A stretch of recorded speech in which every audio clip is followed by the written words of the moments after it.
Hello, my little misfitting ghouls and alike. Um, part three of Nearly Famous. Uh, so at the tender age of about 16, going into perhaps 17, um, leaving school and making plans to find a job and all the rest of it, I got a placement with a like technical college. I think it was in near to Hanley, which is the not far from Stokes um, main town. Hanley is the main shopping area in Stoke, and at this technical college, one of the first people I meet in this room, one of the other students who's roughly my age, is another Tim, and um, we make a bit of a joke about being called Tim, which we seem to strike it a friendship fairly quickly. And so I used to sit next to this other Tim each week. And it was a technical college, and we were supposed to be learning a bit of engineering, a bit of welding, and I think there was plumbing or something, but I didn't do the plumbing. But anyway, I was doing the welding, and so was he. Um, we found out very early on that we both really loved heavy rock music, which I seemed to be most lads around my age had got fairly longish hair then. My hair was perhaps about shoulder length then, and most of the lads in the class had quite long hair. So rock was um, the dominant music for young men, you know. Um, and so we struck up this friendship, and soon became obvious that he found out that I was playing the guitar, and luckily found out he'd been playing drums for quite a while. Of course, we couldn't really wait to sort of just get together and said, shall we start a group? And I just thought it was a good idea because I'd not been in a real group. I'd played about with my cousin Trevor in his in his bedroom and in his back garden and that with him, and it never actually gelled as a band. But this felt like it was going to be a band, so the two Tims get together, and um, we had to rehearse because he hadn't got a car at the time, and I was still on L plates, so I hadn't passed my test, so sneakily, so as I could just go a bit further without having somebody sitting next to me, I used to take the L's off the little car that I'd got. It was my dad's car actually. He got a little car, and I think it was something like a Vauxhall. Um, what was it? Vauxhall something, little tiny little car thing. Anyway, my father didn't know I was taking the L's off, and I'd just sneak out and go and pick the drummer up and take his drums down to his local school, which was right at the other end of the city, strangely enough. But it didn't seem to matter. And then it'd just be the two of us, really. It's fairly obvious that only two of you can make so much noise. And so he knew through somebody else, a lad named, I think his name was Paul, who could play bass, and he was a really nice lad.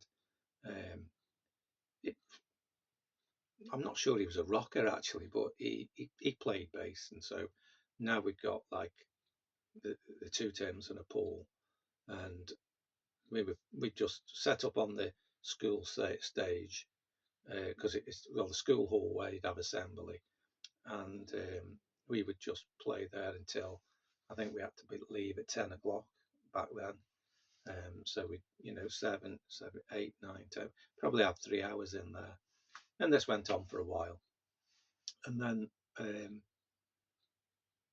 we, I suppose, we quickly realised that, you know, I was doing the singing then, and also strangely enough, I was writing some songs even then, or trying to write songs, which were a bit sort of, um, I wouldn't say they were rock actually. They were like prog rock in a way, a little bit sort of, um, yeah, not so heavy. But anyway, I was trying to sing, and for a little while, I was fronting this, and I think we ended up doing a couple of gigs. I can't even remember the name of what we called this band, but it was just the three of us, and I started wearing like really daft Japanese kimonos, and I suppose it was just something to look different in if I was on stage.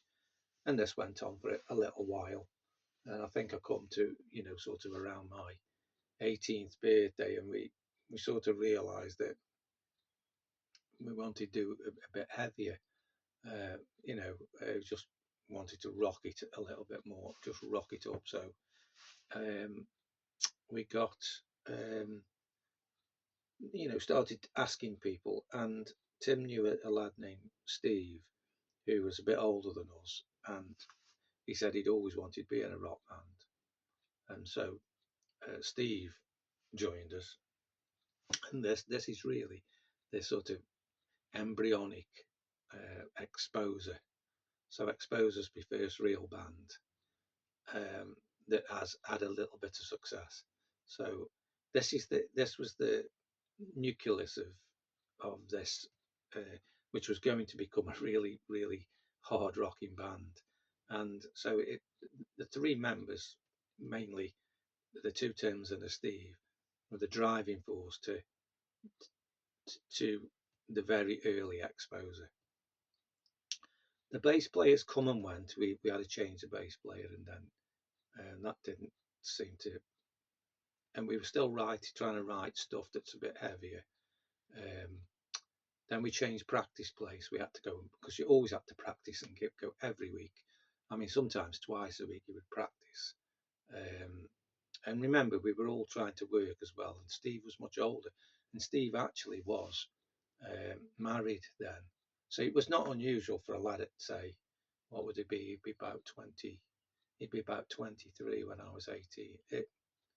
Yeah, so he could have been 5 years ahead of us, but it was not uncommon for a lad of 22 to be married, which he was. So he'd got a wife.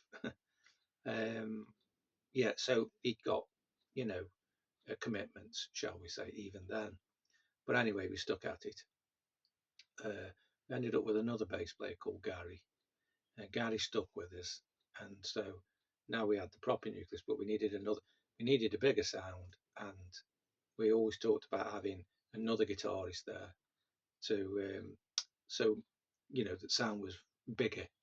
And when if I was soloing, there was always somebody doing the backing guitar so that the sound wouldn't drop, if that makes sense.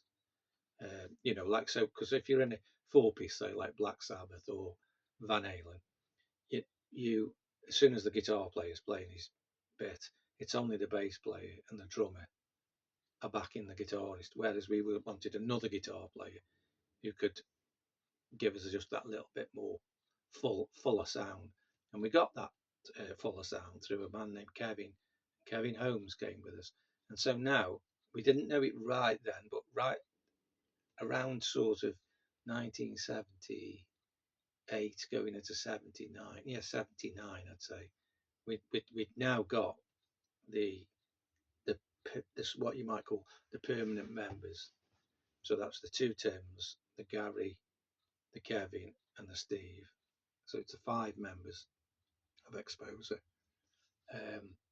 and it gelled. So that was another thing. Just through doing gigs and practicing, it was gelling, and the songs were getting hard, heavier, better, more, you know, more current with what was going on. And so when we eventually got write-ups in magazines, the the writes up the write-ups were by young journalists who would write things like the new wave of heavy metal, yeah, which we were part of, and they would say, Exposer are playing such and such great 5-piece band, go and check them out, blah blah blah. And so we were getting good write-ups in magazines and places.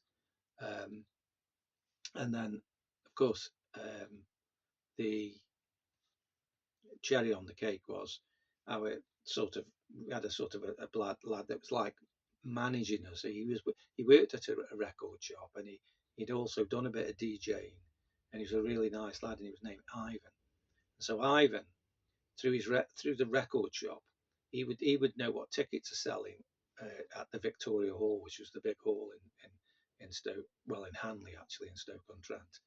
And he caught wind that there was a young band from Sheffield coming round called they were called Def Leppard, and they weren't famous then. Actually, they weren't famous at all.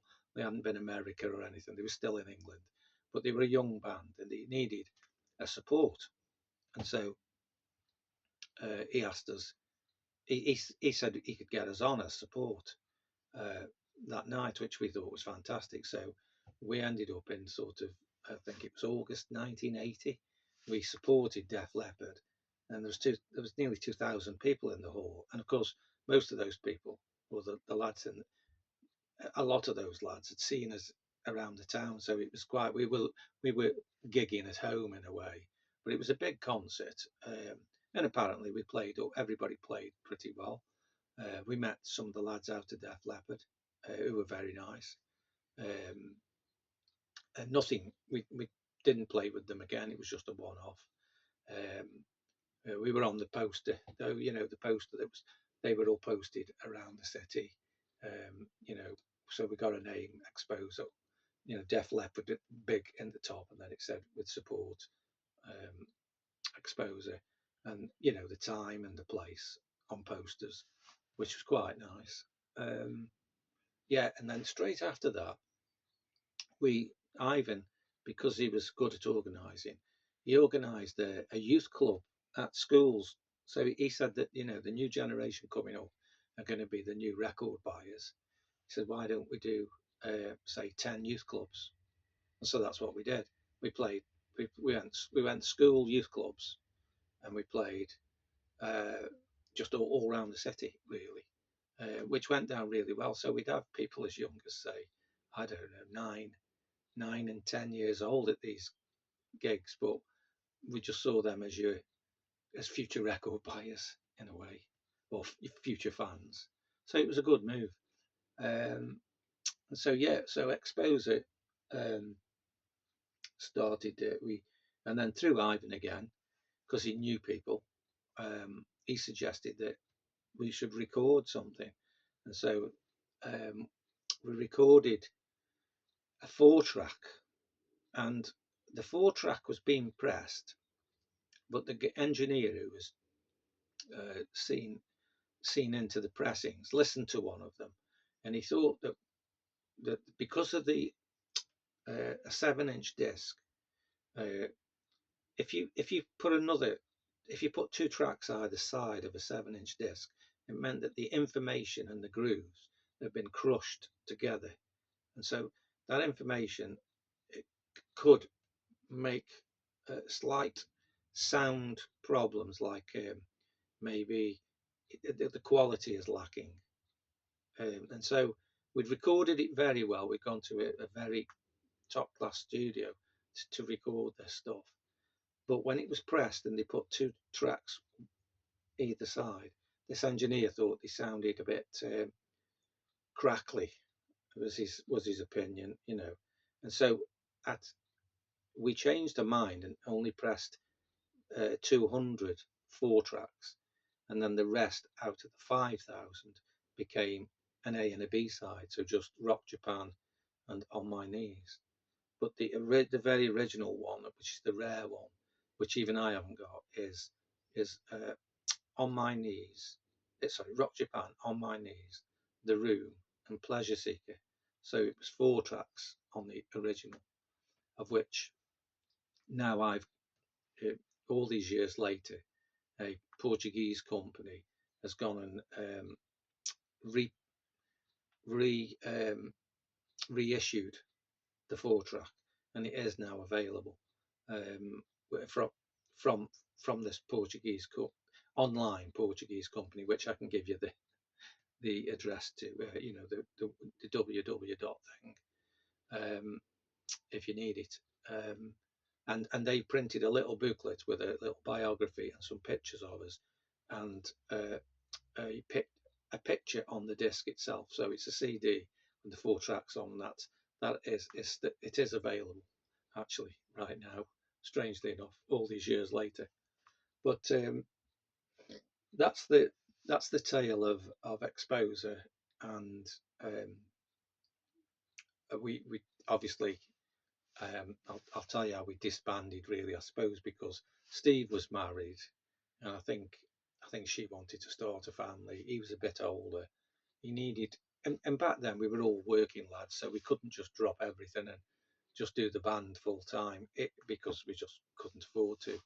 And so I was on an apprenticeship, and Steve joined the police force, and Gary wanted to go and work for somebody else, and you know, so you've got all these dynamics that's always pulling the band apart. Really, it's hard to keep it all together, and eventually I felt as though we sort of just fizzled out. We didn't just say we're packing in. It just sort of fizzled out, and um, people just went their own way, and I joined another band. But that will be part 4, which will be the next move for my nearly famous tale. But anyway, thanks for listening to this one about EXPOZER. Uh, Actually, very quickly, it became EXPOZER because we used to laugh about one of the other guitarists. Used to say he was posing, like he was a poser, meaning he's posing down the pub, and somebody said, yeah, well, he doesn't do that anymore. He must now be an ex-poser. So we put the EX there, and then POZER, and use that for the name of the band, EXPOZER, and it just seemed to work. So yeah, that's the story of the EXPOZER time. Thank you for listening, and um, free Lucy, free Palestine, and I'll see you on the next one. I hope everybody's okay, and you're all well. See you soon.